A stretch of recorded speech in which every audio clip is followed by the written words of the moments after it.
Maggie, is this a protest that is growing in size, even if it doesn't aspire to know what it wants precisely?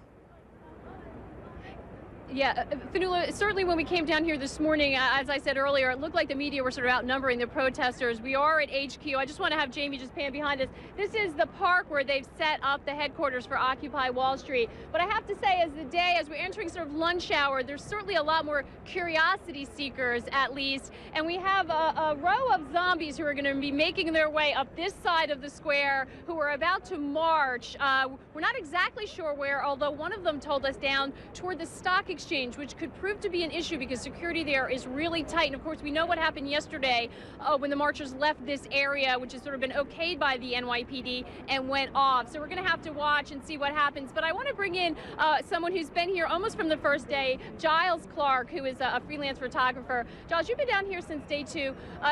You know, when we came down, there was thousands of people down here over the weekend, and it seems like it shrank a little bit. Does that sort of matter to sentiment?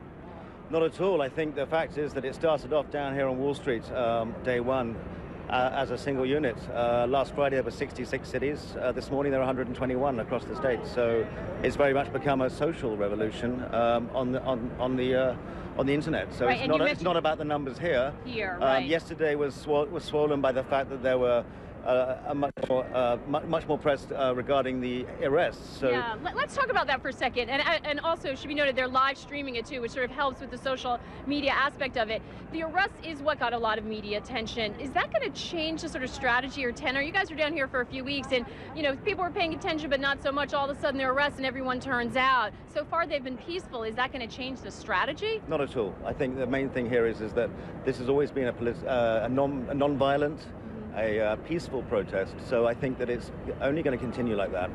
The awareness that the arrest brought help.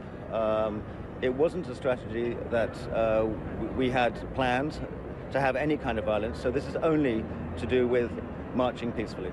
Giles, it seems like you're certainly organized. I mean, there's medical here, there's food. Have you been getting help? Who's it been coming from, and has it been just in terms of encouragement?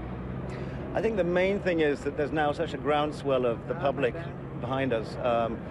We have a very organized team here of people who organize everything from... And Giles, I just want to interrupt. Jamie, if we could just swing around. Fionnuala, here are the zombies that are sort of heading off. As you can see, some of it's performance art, we've been told, to try to express their message. And I just want to pick up on something Giles said.